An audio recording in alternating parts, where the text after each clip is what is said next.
गर्मी में गरीब बहू का घास और मिट्टी का जुगाड़ू ससुराल। अच्छा है कि तू सहेली से देवरानी बनकर आ रही है। हाँ, मुझे भी यकीन नहीं हो रहा, हम दोनों ने पहले से ही सोचा था कि एक ही घर में शादी करेंगे। वही तो, जब इतनी गहरी दोस्ती है तो हम कैसे अलग हो सकते हैं। अच्छा ठीक है, तुम भी शादी की तैयारी करो, मैं भी यहाँ पर तुम्हारे आने की तैयारी करती हूँ, बाद में बात करेंगे। इतना कहकर सीमा कॉल कट कर देती है और कॉल कट करते ही उसका मुंह बन जाता है। तुम्हें क्या लगता है कि मैं तुम्हारी खुशी के लिए इस घर में शादी करवा कर ला रही हूँ?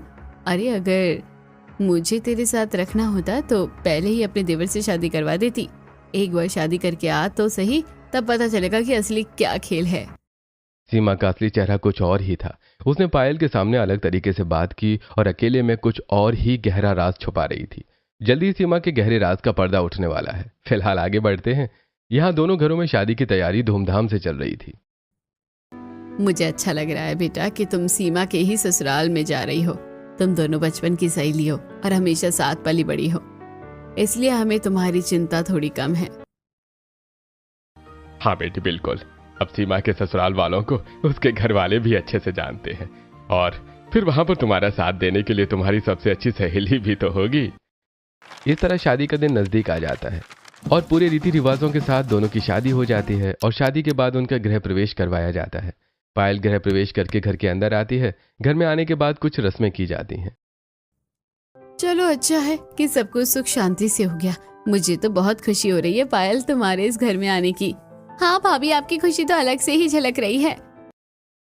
एक तरफ सब खुश थे, लेकिन शांति के चेहरे पर एक मायूसी थी और उसे कोई चिंता सता रही थी। रोहन और पायल अपने कमरे में चले जाते हैं। वहीं दूसरी तरफ शांति सीमा से कहती है, क्या तुम्हें लगता है कि तुमने बिल्कुल सही किया है सीमा? हाँ मम्मी जी, इसमें क्या परेशानी है, सब ठीक तो है। इतना कहकर सीमा भी अपने कमरे में चली जाती है। अच्छा, क्या आपने फ्लैट देख लिया है? हाँ, देख रहा हूँ। वैसे मैं सोच रहा हूँ कि क्यों ना हम बाकी सबको भी अपने साथ ही ले चलें। अभी नहीं, पहले हमें वहाँ खुद जाकर देखना चाहिए। अभी रोहन की शादी हुई है, पहले उसे सब जिम्मेदारी लेने दीजिए, बस बाद में देखेंगे। हाँ ठीक है, तुम्हारी बात भी बिल्कुल सही है। उसके बाद सब सो जाते हैं और अगले दिन सुबह उठकर पायल सबके लिए पहली रसोई करती है। वो सबसे पहले सभी के लिए आटे का हलवा बनाती है। चूल्हा जलाकर उस पर कढ़ाई रखने के बाद वो आटे को घी में थोड़ा सा भून लेती है और उसको अच्छे से भून कर उसमें थोड़ी सी चीनी और पानी डालकर उसे अच्छे से मिक्स करके पकाने के बाद सबको खाने के लिए देती है। भाभी, हलवा तो आपने सच में बहुत ही स्वादिष्ट बनाया है। हाँ बहू, तेरे हाथों में तो एक अलग ही स्वाद है। हलवा वाकई बहुत स्वादिष्ट बना है। उसके बाद पायल सबके लिए खाना बनाने जाती है। वो सभी के लिए मीठे मीठे पेठे की सब्जी और साथ में आलू की भुजिया और गर्मा गर्म पूड़ी बनाती है। जब सभी हलवे के साथ ये सब खाते हैं तो सबको खाना बहुत स्वादिष्ट लगता है। सबसे पहले हमने सिर्फ मुंह मीठा करने के लिए हलवा खाया तो ये बहुत ही स्वादिष्ट लगा, और अब बाकी के खाने के साथ खा रहे हैं तो टेस्ट और दुगना लग रहा है। सच में बहू, तू तो बिल्कुल अन्नपूर्णा है। हाँ, खाना बहुत स्वादिष्ट है। हाँ चाची, आप तो मम्मी से भी ज्यादा अच्छा खाना बनाती हो। इस तरह सभी को पायल की तारीफ करते हुए देखकर सीमा अंदर ही अंदर जल भुनकर राख होने लगती है। इसी वजह से मैं इसकी शादी अपने देवर से नहीं करवाना चाह रही थी। जब देखो बस महान बनती रहती है। थोड़ी देर बाद जब मुंह दिखाई की रस्म होती है तो शांति की कुछ खास पड़ोसन वहां पर आती हैं। पायल उनके पैर छूती है और पड़ोसने पायल को देखकर उसे तोहफे देती हैं और कहती हैं, सच में शांति मानना पड़ेगा, छोटी बहू तो हीरा है हीरा, कितने सुंदर और साथ में संस्कार भी है। हाँ, हमें तो तुम्हारी छोटी बहू देखकर बहुत ही खुशी हो रही है।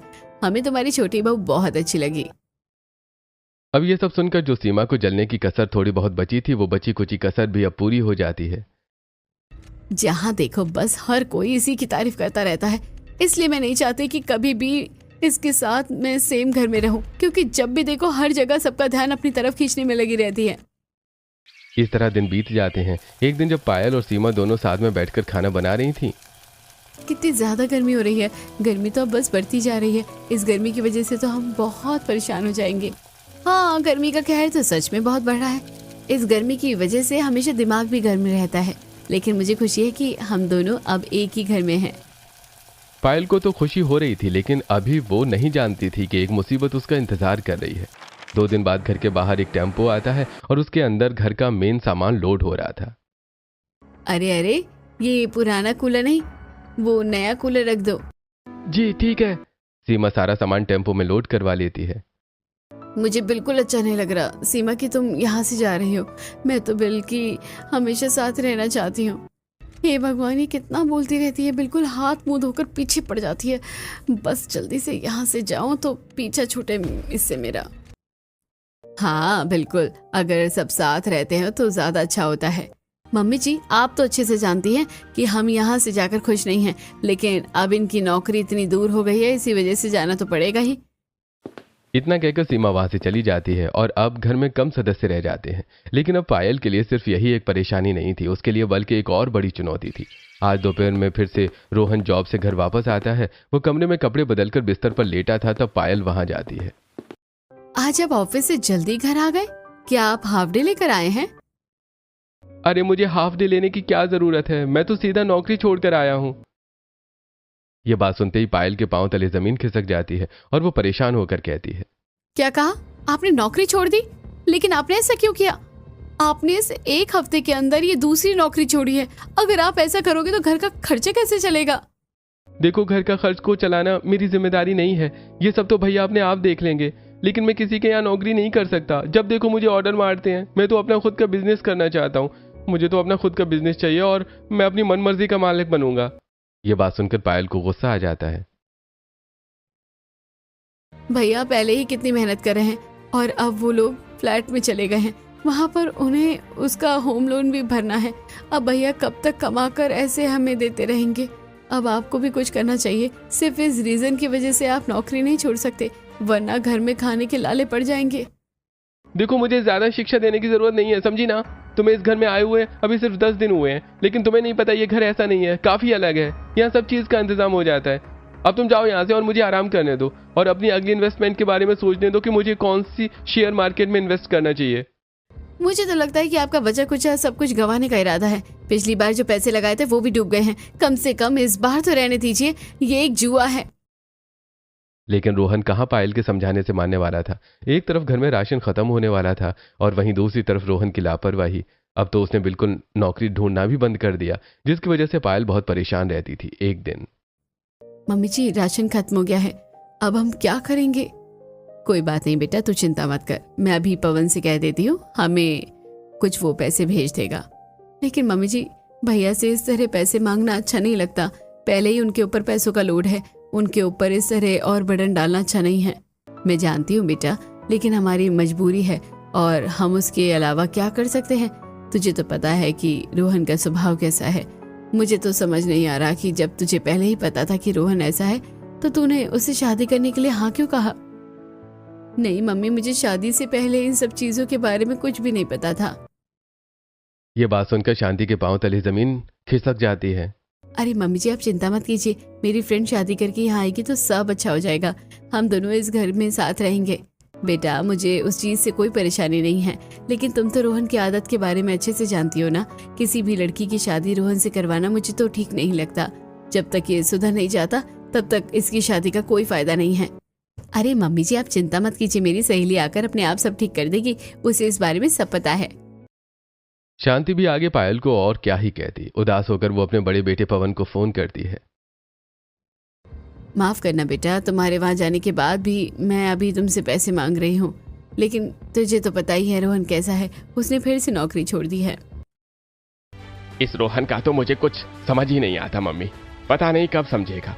अब तो इसकी शादी हो गई है, शादी के बाद तो इसे समझ जाना चाहिए। जब देखो बस इसे शॉर्ट ट्रिक में लगा रहता है कि इसे जल्दी अमीर होना है और किसी के नीचे काम नहीं करना है। ये कहीं का कोई राजकुमार है ना।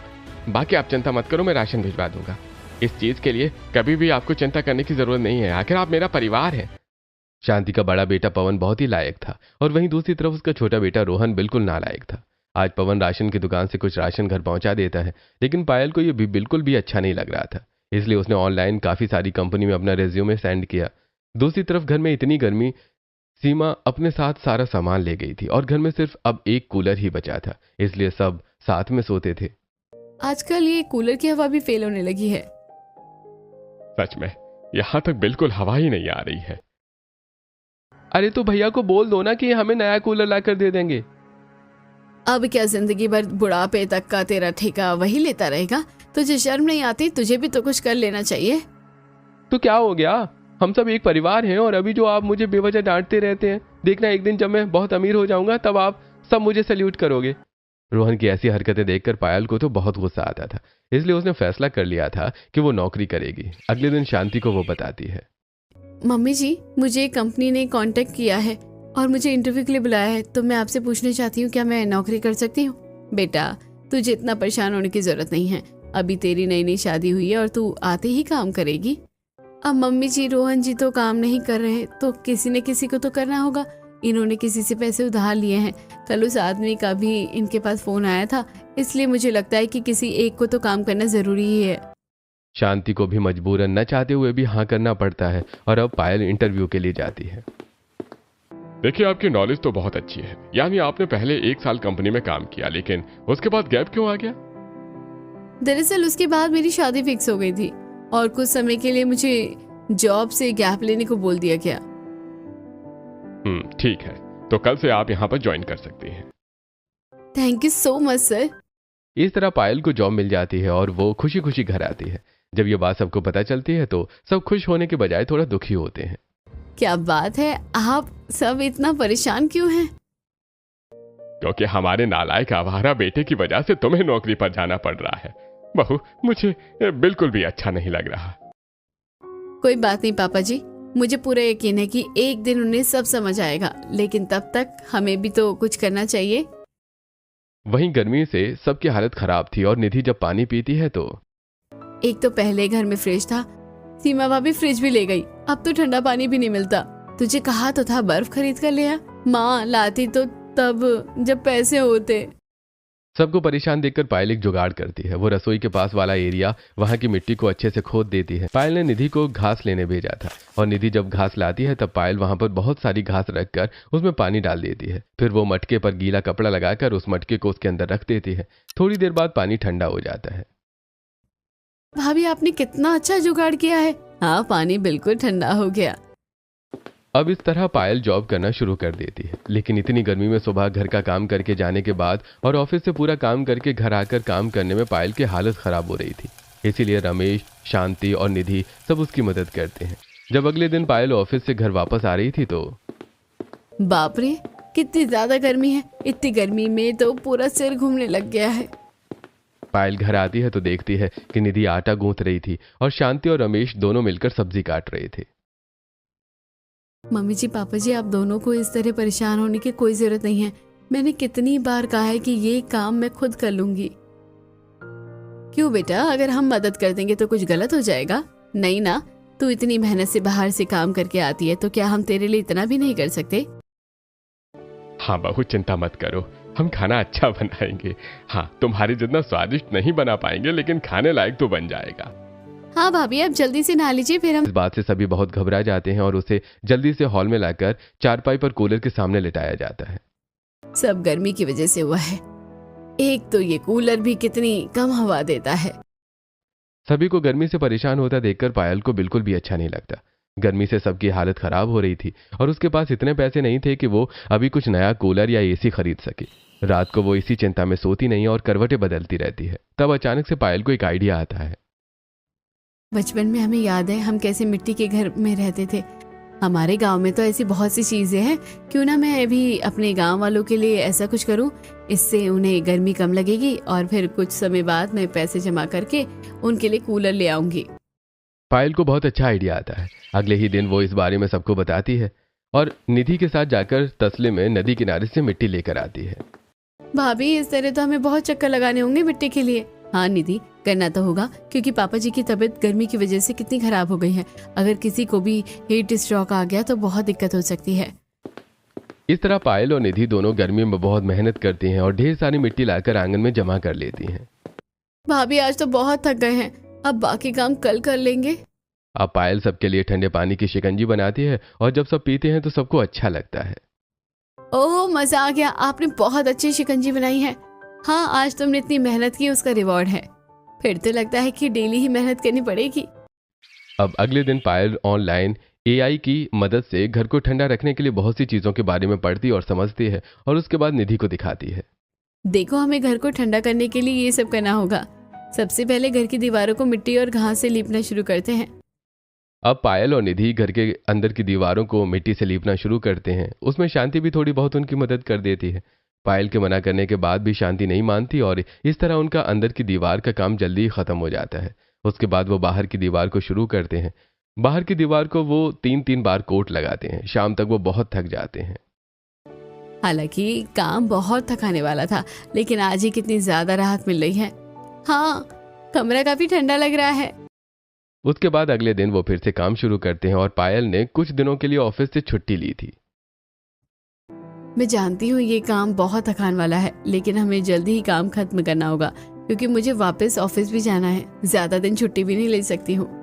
इस तरह पायल अपने ससुराल वालों के साथ मिलकर आज छत को ठीक करती है। वो सबसे पहले उसके ऊपर मिट्टी की अच्छी खासी लेयर लगाती है और उसके बाद उसे घास से कवर कर देती है। घास से कवर करने के बाद पायल उसके ऊपर बहुत सारे पानी डाल देती है, जिसकी वजह से नीचे तक ठंडक आती है। अब आज वो खिड़की और दरवाजे का काम करते हैं। वो लोहे वाली खिड़की निकालने के बाद वहां पर मिट्टी से खिड़की को बंद करना शुरू करती है और उसके अंदर काफी बड़े बड़े होल कर देती है। भाभी, ऐसा स्ट्रक्चर तो मैंने पहले जमाने के किले और महलों में देखा था। हाँ निधि, ये पुरानी तकनीक है, इससे घर ठंडा होता है। अभी हम बाहर जाकर छोटी छोटी मिट्टी की दीवार और बनाएंगे, उसके बीच में स्पेस छोड़ेंगे। अब पायल और निधि दोनों बाहर आती हैं और घर की दीवार से थोड़ी सी स्पेस की दूरी पर वो मिट्टी की एक और दीवार बनाती हैं, लेकिन वो उसे पूरा बड़ा न करके आधी आधी दीवार बना देती हैं। वहां पर वो बहुत सारी घास डाल देती हैं। इससे जो घर का आधा हिस्सा है वो ऐसा लगेगा जैसे ये अंडरग्राउंड है। इसकी वजह से घर में बहुत ठंडक होगी, देखना। पायल और निधि ने घर के बाहर के स्पेस में आधी दीवार तक पूरी घास भर दी थी और उसे भी गीला कर दिया था। इस तरह घर का आधा हिस्सा चारों तरफ से आधा घास और मिट्टी से बनने के बाद ऐसा लगता है जैसे वो एरिया अब अंडरग्राउंड है। जब सब घर के अंदर आते हैं तो सबको बहुत ठंडक लगती है। बेटा, तूने कितना अच्छा जुगाड़ किया है। अब तो घर के अंदर कितना ठंडा ठंडा लग रहा है। हाँ बेटा, कोई भी हमारी बात को मजाक समझेगा, लेकिन ये तो वाकई ही बहुत कमाल का हो गया है। और तूने आधी दीवार वाला आइडिया तो बहुत अच्छा लगाया है। सच में ऐसा लग रहा है जैसे अंडरग्राउंड ठंडक वाले एरिया में आ गए हों। सच में भाभी, आपने तो जुगाड़ करके कमाल कर दिया। अब 2 दिन और लगेंगे और बहुत अच्छा जुगाड़ मैं आपको दिखाऊंगी। वो तो सबसे बेस्ट होगा। बाकी सब तो खुश हो रहे थे, लेकिन रोहन वहां आकर मुंह बनाता है। क्या ये इन सब चीजों में इतनी मेहनत करके टाइम वेस्ट कर रहे हो? भैया को ही बोल देना चाहिए था। तू तो एकदम आवारा है। तुझे खुद तो कुछ काम करना नहीं, बस दूसरों के भरोसे बैठना है। हर कोई रोहन को डांटता ही था, लेकिन उसे कोई असर नहीं पड़ रहा था। वहीं दूसरी तरफ, क्यों ना हम सबके लिए एक फ्रिज और कूलर खरीद कर दे दें? कोई जरूरत नहीं है। अब अगर आप भी उनकी सारी इच्छा पूरी करोगे तो रोहन कैसे सुधरेगा? फिर उसे कभी समय और पैसों की कीमत पता नहीं चलेगी। आपको उसे बिगाड़ना नहीं चाहिए, सुधारना चाहिए। तुम सही कह रही हो। अगर किसी को सब चीज मिल जाती है तो वो फिर कुछ नहीं करेगा। ठीक है, कुछ दिन करके देखते हैं। सीमा ने जलन में ऐसा कहा था और पवन ने रोहन की भलाई के लिए। वहीं दूसरी तरफ आज पायल घर के बाहर की तरफ मिट्टी से दीवारें और ऊपर घास और डंडे से छत तैयार कर देती है, लेकिन साथ में उसके आगे बहुत बड़ा सा छज्जा निकाल देती है। यानी बाथरूम की छत सिर्फ उसकी 4 दीवारों तक सीमित नहीं रहती, बल्कि बहुत आगे तक आ जाती है, जिससे उस एरिया में छांव रहती है। ऐसा ही पायल आज घर की छत के साथ करती है और उनकी छत भी वो बहुत आगे तक बाहर निकालकर उसका छज्जा बना देती है। इस तरह तो हमारा आंगन भी ठंडा रहेगा। अब पायल पूरे आंगन में अच्छे से घास डाल देती है और वहां पर घास उगा देती है। मम्मी जी, जब पूरे आंगन में घास उग जाएगी तो हम ये ऊपर से डाली हुई घास को हटा देंगे। उसके बाद पायल एक लकड़ी का रेक्टेंगल बॉर्डर बनाती है और उसके बीच में बहुत सारी घास से उसे कवर कर देती है। उसमें वो मजबूत रस्सी बांधने के बाद घास को अच्छे से फिक्स करती है। साथ में नीचे उसके 4 पैर बनाकर घास की चारपाई बना देती है। इस तरह पायल मेहनत से सारा काम कर रही थी। एक दिन में ये सारा काम खत्म हो जाता है और अगले दिन वो बाथरूम के बाहर वाली छत की छांव गड्ढा खोद कर इसमें ईंटों से एक छोटा सा गोला बनाकर स्विमिंग पूल बना देती है और वहां पर पर्दा लगा देती है। अब आपका ठंडा घर और ठंडा बाथरूम तैयार हो गया है। ये सब देखकर सब बहुत खुश होते हैं। उसके बाद पायल निधि के साथ मिलकर मिट्टी का एक ठंडा फ्रिज बनाती है। वो मिट्टी का बना हुआ ढांचा रख देती है और उसके ऊपर घास को रख देती है। अब उसके अंदर मिट्टी के बर्तन में खाना रख देती है। खाना भी काफी देर तक ठंडा रहता है। वहीं दूसरी तरफ घर के बाहर जो आंगन में उसने शेड बढ़ाकर छांव बनाई थी, उसमें वो अपना चूल्हा लगा देती है ताकि घर के अंदर गर्मी ना हो। वो काफी मेहनत से अपना मिट्टी का चूल्हा बनाती है। सच में कोई तो ऐसे ही कहता है, लेकिन मैं सच कहती हूँ कि मेरी छोटी बहू लाखों में एक है। बहू तूने सच में साबित कर दिया कि जहां चाह होती है वहां राह होती है। इस तरह सब बहुत खुश होते हैं और अब वो गर्मी में ठंडे घर में रहते हैं। वहीं दूसरी तरफ रोहन की आदत नहीं सुधर रही थी। उसने फिर से पैसे इन्वेस्ट किए और फिर से उसे लॉस हुआ। अरे यार, ये फिर से सारे पैसे हार गया मैं तो। इस तरह दिन गुजर रहे थे और कुछ दिन बाद पायल बहुत सारी लकड़ी, घास और मिट्टी लाती है और उन सभी को इकट्ठा करने के बाद उसका कूलर की तरह ढांचा तैयार कर देती है। अब वो निधि के साथ कबाड़ी की दुकान पर जाती है। बहन जी, मोटर बिल्कुल ठीक है, इसे आप चला सकती हैं। ठीक है भैया, आप हमें ये मोटर दे दीजिए। पायल मोटर लेकर घर आ जाती है और उसके अंदर अच्छे से मोटर को फिक्स करवा देती है। पायल ने उसके अंदर बहुत सारी ठंडी घास डाली थी जिसकी वजह से वो कूलर बेहद ठंडी हवा दे रहा था। अरे आज रात को तो इस कूलर के नीचे सोने में बड़ा मजा आने वाला है। तूने बहुत अच्छा किया बेटा कूलर बनाकर। हमारे पुराने वाले कूलर की मोटर सच में खराब हो गई थी, क्योंकि उसके अंदर से तो हवा आनी बंद हो रही थी। बहुत कम हवा आती थी। भाभी, आपने तो इतने सारे जुगाड़ करके सच में कमाल कर दिया। इस तरह सब खुश हो रहे थे। जब अगले दिन सीमा और पवन दोनों वहां जाकर ये सब देखते हैं तो उनको भी काफी हैरानी होती है। और पिंकी तो वो छोटा सा स्विमिंग पूल देखकर बहुत खुश हो जाती है। वो उसके अंदर निधि के साथ ठंडे पानी में नहाती है। बुआ, ये तो कितना सुंदर है और अच्छा है। हमारे घर में स्विमिंग पूल भी है। हाँ बेटा, सब कुछ तुम्हारी चाची ने किया है। पवन भी ये सब देखकर हैरान था। बेटा, सब कुछ छोटी बहू ने किया है। वो हमें गर्मी में परेशान देखकर खुद परेशान हो रही थी, इसलिए उसने सिर्फ हमारे लिए इतनी मेहनत की। सच में पायल बहू का कुछ कहना नहीं। अब तो नौकरी भी करती है सिर्फ घर को चलाने के लिए। हमारी छोटी बहू ने कितना कुछ किया है। सब पायल की तारीफ कर रहे थे और सीमा जल भुनकर राख हो रही थी, लेकिन पवन को बुरा लगता है। मम्मी पापा, अगर इतनी कंडीशन खराब थी तो आपको मुझे बताना चाहिए था। बेचारी पायल को भी कितना ज्यादा परेशान होना पड़ा। मैं यहाँ से चला गया, इसका मतलब ये नहीं है कि आप मुझसे बातें छुपाएंगे। नहीं बेटा, हम तो तुझे बताना चाहते थे, लेकिन पायल बहू ने मना किया कि अभी तुझे परेशान नहीं करना चाहिए। तेरे ऊपर भी अभी लोन का और बाकी सब खर्चों का भार है। पायल ने कहा है कि हमें हर परिस्थिति का सामना करना आना चाहिए और हार नहीं माननी चाहिए। सच में बहू के जज्बे को सलाम है। इस तरह सब पायल की तारीफ कर रहे थे। हालांकि घर में अभी कुछ अच्छा भी होने वाला था और साथ में बहुत बुरा भी।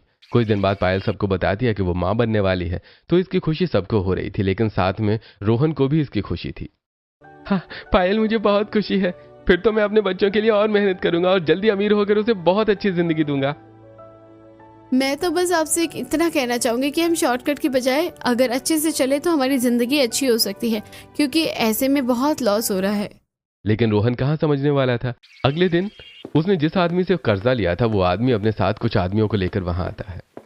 अरे भाई, मेरा पैसा तूने अब तक नहीं दिया। तुझे क्या लगा तू हमारे फोन नहीं उठाएगा तो हम तुझे छोड़ देंगे? अरे नहीं नहीं, ऐसा नहीं है, मैं तो बस पैसों का इंतजाम कर रहा था, आप मुझे छोड़ दीजिए। अरे इनके घर से जितना भी सामान है सब उठा लो। वो अंदर जाते हैं तो उन्हें कुछ खास सामान नहीं मिलता, बस लकड़ी का कूलर मिलता है। तो उन्हें गुस्सा आता है। वो वहां का सामान तोड़ देते हैं। पायल उन्हें रोकने की कोशिश करती है। कृपया करके ऐसा मत कीजिए, हमने बहुत मेहनत से इस घर को बनाया है। लेकिन वो आदमी पायल को धक्का मारकर गिरा देते हैं।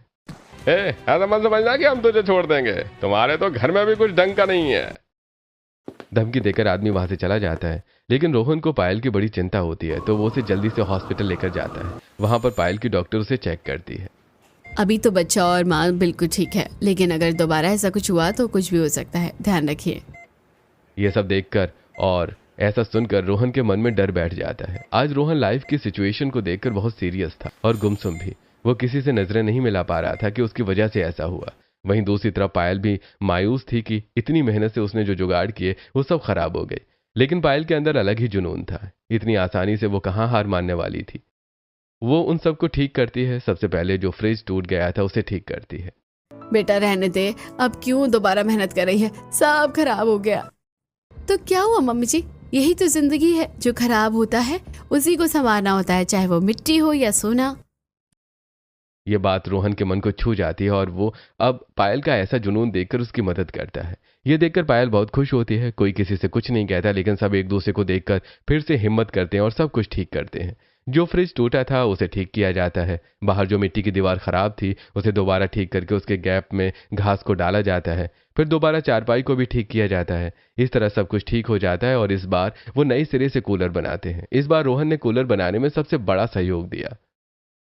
देखो पायल, तुम्हारी तरह तो अच्छा नहीं बना, लेकिन कोशिश की है। ये अच्छा है, बल्कि मुझसे भी बेहतर। इस तरह सब मेहनत करते हैं और फिर से सभी जुगाड़ करके घर को पहले की तरह कर दिया जाता है। जब ये बात पवन को पता चलती है तो यह सब गलत हुआ, हमें आज ही वहां जाना है और सबके लिए हम सामान खरीद कर देंगे। और मैं तो सोच रहा हूं कि उन्हें यहां ले आता हूं, जो भी कर्ज है मैं चुका दूंगा, एक और लोन ले लूंगा। यह बात सुनकर सीमा भड़क जाती है। अब कब तक उनके लिए करेंगे? हमने क्या ठेका लिया है उनका 7 जन्म तक का? उनके लिए हम कुछ नहीं करेंगे, वो खुद से करेंगे। वाह, तुमने बहुत अच्छी बात कही। आज समझ आ रहा है कि तुम भले के लिए नहीं बल्कि तुम्हारे अंदर जहर है, इसलिए तुम मुझे मेरे घर वालों को कुछ भी देने से मना करती थी। लेकिन याद रखना, वो मेरा परिवार है, मैं उन्हें मुसीबत में नहीं छोड़ूंगा। तुमसे अच्छी तो पायल है, जिसने घर के लिए कितनी मेहनत की है। जब देखो हर कोई बस पायल पायल ही करता रहता है। बचपन में भी हर कोई मुझसे ज्यादा उसकी तारीफ करता था। वो ज्यादा सुंदर है, वो ज्यादा अच्छी है, उसके मार्क्स भी मुझसे ज्यादा आते हैं। बस बहुत हो गया उसके लिए, मैं किसी को कुछ नहीं करने दूंगी। यह सब तुम्हारी जेलसी बोल रही है। इसलिए जब तुम्हें रोहन की सच्चाई पता चली तब तुमने जानबूझकर अपनी सहेली को इस शादी में फंसाया, क्योंकि उसे दुख देकर तुम्हें अच्छा लगता था। लेकिन उसने तुम्हारे लिए हमेशा अच्छा सोचा। उसका मन साफ है, वो दूसरों के लिए जीती है, इसलिए सब उसकी तारीफ करते हैं। तुम जब अपने घर वालों के लिए पैसे भेजती हो तब सब सही है। आज के बाद यहां पैसे भेजने हैं तो खुद कमाना, लेकिन मैं अब अपने परिवार के लिए ही सब करूंगा। यह बात सुनकर सीमा हैरान थी। और पायल से चिढ़ना बंद करो। तुम्हें पता है, जब माँ ने पायल से कहा कि रोहन के साथ उसकी शादी गलत हुई और क्या तुम्हें लगता है कि सीमा कसूरवार है, तब जानती हो पायल ने क्या कहा कि सीमा मेरे साथ गलत कैसे कर सकती है, वो मेरी सहेली है। उसने तो सब मेरे भले के लिए सोचा होगा और हम दोनों का साथ उसे अच्छा लगता है, इसलिए उसने ऐसा सोचा। कुछ गलत हो रहा है तो वो सीमा की गलती नहीं, मेरी किस्मत है। इतना कहकर पवन वहां से चला जाता है और ये सब बातें सीमा की आंखें खोलती हैं। उसे भी बहुत बुरा लगता है। सीमा पवन के पास जाती है। मुझे माफ कर दीजिए, मुझे ऐसा नहीं करना चाहिए था। चलिए हम सब साथ में चलते हैं और इसका सॉल्यूशन निकालते हैं। पवन को खुशी होती है और सब वहां जाते हैं। पायल, सब कुछ खराब हो गया था, तुमने तो फिर से सब ठीक कर दिया। इस बार सबने मेरी मदद की है, रोहन जी ने भी। ये तो हैरानी की बात है। हाँ भैया, लेकिन अब मुझे एहसास हो गया है कि शॉर्ट और अगर तू ऐसे ही रहा तो मुझे बहुत खुशी होगी। मैं चाहता हूं तू जिंदगी में बहुत तरक्की करे। मैं आप सबके लिए नया कूलर लेकर आऊंगा। नहीं भैया, आज तक आपने मेरे सारे गलत कामों को संवारा है। बड़ी मुश्किल से मुझे अकल आई है। इस बार मुझे खुद सब करने दीजिए। मैं चाहता हूँ मेरा बच्चा भी देखे कि उसके पापा मेहनती हैं और अब मैं लापरवाही नहीं करना चाहता। सभी को रोहन की इस बात पर गर्व होता है, वहीं सीमा पायल से। मुझे माफ करना। माफ तो तुम्हें मैं नहीं करूंगी। सीमा डर जाती है, क्योंकि तुम फ्लैट में जाने के बाद हमें भूल गई हो और हमसे मिलने भी नहीं आती। फिर से पायल की अच्छाई देखकर सीमा का दिल पिघल जाता है और अब सबके साथ अच्छे से रहती है। अब पवन और सीमा कुछ दिन के लिए पायल के बनाए हुए जुगाड़ू घर में ही रहते हैं। मानना पड़ेगा, एसी भी फेल है यहाँ के आगे। अंदर भी कितनी ठंडक है और बाहर भी तो अच्छी शेड लगाकर तुमने गांव में स्विमिंग पूल के साथ घास वाली ठंडी चारपाई भी बनाई है। हाँ भाभी, अब तो बाहर भैया ने शेड में भी पंखा लगा दिया है, वहाँ बैठकर अब और अच्छा लगता है। आज शाम को सभी वहां बैठकर स्नैक्स खा रहे और पड़ोसन भी वहां आती हैं। वहां मिट्टी की शेड और घास की चारपाई पर जब सब बैठे होते हैं तो सच में मजा आ गया। मानना पड़ेगा, शांति बहू चुनकर लाई है। हाँ, मेरी दोनों बहुएं कमाल हैं। इस तरह परिवार में सब ठीक हो जाता है और अब परिवार खुशी खुशी अपने बनाए हुए जुगाड़ू ठंडे घर में रहता है, क्योंकि अभी रोहन को पहले बहुत से हिसाब चुकाने थे और अब वो अपनी पत्नी के सपोर्ट से सब कुछ ठीक करता है।